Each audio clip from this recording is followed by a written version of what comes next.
এই রান্নাটা এত মজা হয়, একবার রান্না করলে এর প্রেমে পড়ে যাবেন, বারবার এভাবেই কিন্তু রান্না করতে মন চাইবে।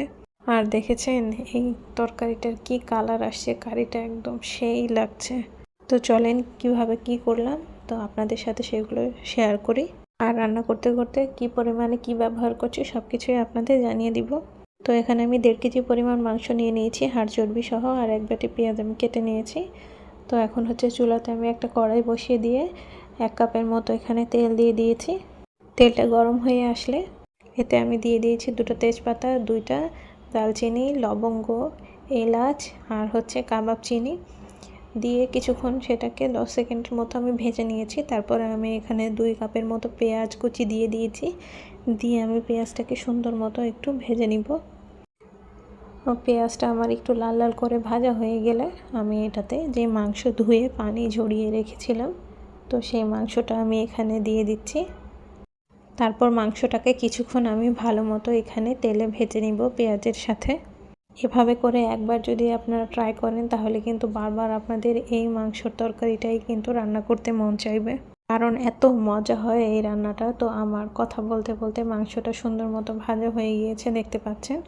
তো এখন হচ্ছে আমি এখানে 2 টেবিল চামচ রসুন বাটা দিয়েছি, 2 টেবিল চামচ আমি এখানে আদা বাটা দিয়েছি।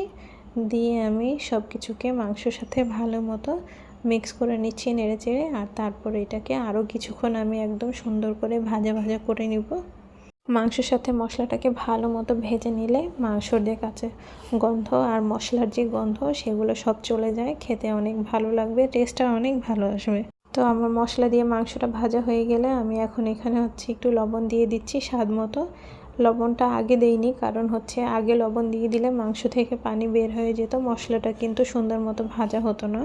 এটার জন্য লবণটা পরে ব্যবহার করবেন। বাবুর্চিরা রান্নার ক্ষেত্রেও কিন্তু এই জিনিসটা ফলো করে, তারা হচ্ছে লবণ পরে দেয়। তো আমি এখানে হচ্ছে সামান্য পরিমাণে একটু দুধ দিয়ে দিচ্ছি, দিয়ে আমি এটাকে আরও কিছুক্ষণ একটু ভালো মতো কষিয়ে নিব।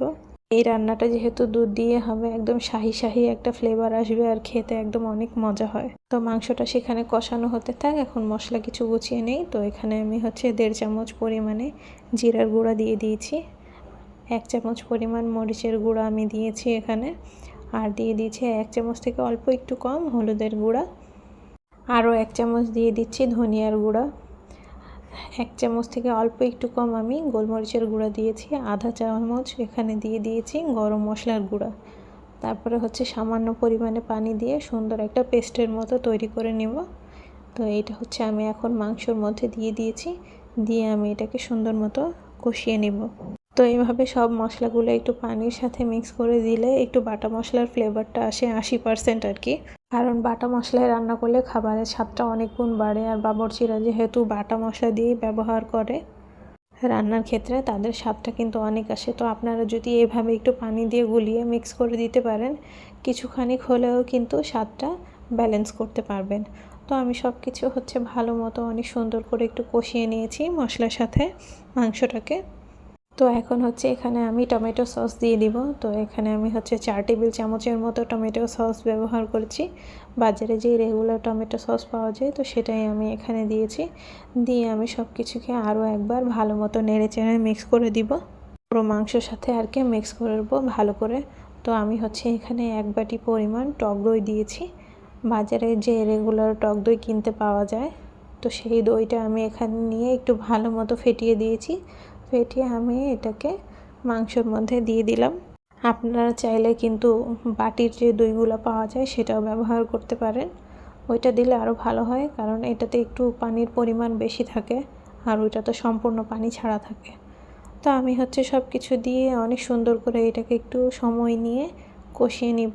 আর এটা হচ্ছে একটু সময়ের সাথে করতে হবে, কারণ না হলে কিন্তু নিচে লেগে যেতে পারে।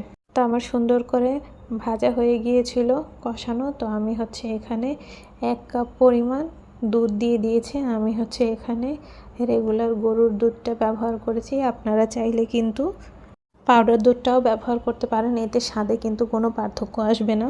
তো আমি হচ্ছে সব কিছু ভালো মতো মিক্স করে নিয়ে এখন ঢাকনা থেকে এটাকে রান্না করে নেব। আর মাঝখানে আমি কয়েকবার এইভাবে ঢাকনা তুলে সবগুলোকে একটু চামচ দিয়ে নেড়েচেড়ে মিক্স করে দিয়েছি, যাতে তলাতে লেগে না যায়। কারণ নিচে লেগে গেলে কিন্তু খাবারের স্বাদটা ভালো আসবে না, পোড়া একটা গন্ধ চলে আসবে। আমার প্রায় মাংস রান্নাটা হয়ে গিয়েছে। এখন আমি এখানে দিয়ে দিচ্ছি আলু বোখরা আর কিশমিশ, আর এখন দিয়ে দিব হচ্ছে 7-8টার মতো কাঁচামরিচ। এটা দিলে কিন্তু অনেক সুন্দর একটা ফ্লেভার আসে, অনেক সুন্দর ঘ্রাণ আসে মাংসের মধ্যে, কাঁচামরিচের অনেক ফ্লেভার পাওয়া যায়। তো সব কিছুকে আমি আরও একবার ভালো মতো নেড়েচেড়ে মিক্স করে দিয়ে এখন হচ্ছে আমি এখানে দিয়ে দিব ঘি। তো এখন 2 চামচের মতো আমি এখানে ঘি ব্যবহার করেছি। ঘি দিয়ে আমি সব কিছুকে আরও একবার ভালো করে মিক্স করে নিব। আর স্বাদটাকে ব্যালেন্স করার জন্য আমি এখানে হচ্ছে হাফ টি চিনি দিয়েছি, দিয়ে সব কিছুকে একবার নেড়ে চেড়ে মিক্স করে দিচ্ছি। কারণ এই রান্নাতে এটা দিলে কিন্তু খেতে অনেক মজা হয়, স্বাদটা অনেক গুণ বেড়ে যায়। আর ঘি আর দুধ দিয়ে রান্না করার কারণে এটা একদম শাহি ফ্লেভার হয়, অনেক মজা লাগে খেতে। তো দেখেন আমার মাংসটা রান্না প্রায় হয়ে গিয়েছে, কত সুন্দর করে তেলটা ভেসে উপরে উঠে আসছে। তো আমার মাংস রান্না করতে হচ্ছে 1.5 ঘন্টার একটু বেশি পরিমাণ সময় লেগেছে। আপনাদের হয়তো আরও একটু কম বেশি রান্নার সময় লাগতে পারে। তো কথা বলতে বলতে কি রান্না করেছি সেটার নাম বলতেই ভুলে গেছি। তো আমি এখন হচ্ছে গরুর রেজালাটা রান্না করেছি।